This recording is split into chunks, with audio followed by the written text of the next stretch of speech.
Um acidente de trânsito deixou um motociclista ferido no final da tarde desta segunda-feira, dia 6, em Ji-Paraná. O acidente aconteceu por volta das 5 horas da tarde, no cruzamento da rua Maria Mendes com a avenida Rômulo Rios, no bairro Colina Parque 1. Segundo informações apuradas, a colisão envolveu uma motocicleta e um carro.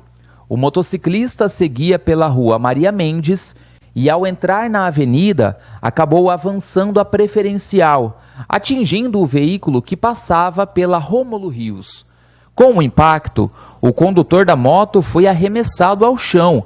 Ele sofreu escoriações e uma fratura no braço esquerdo. O homem recebeu atendimento do SAMU ainda no local e, em seguida, foi levado ao Hospital Municipal de Ji-Paraná.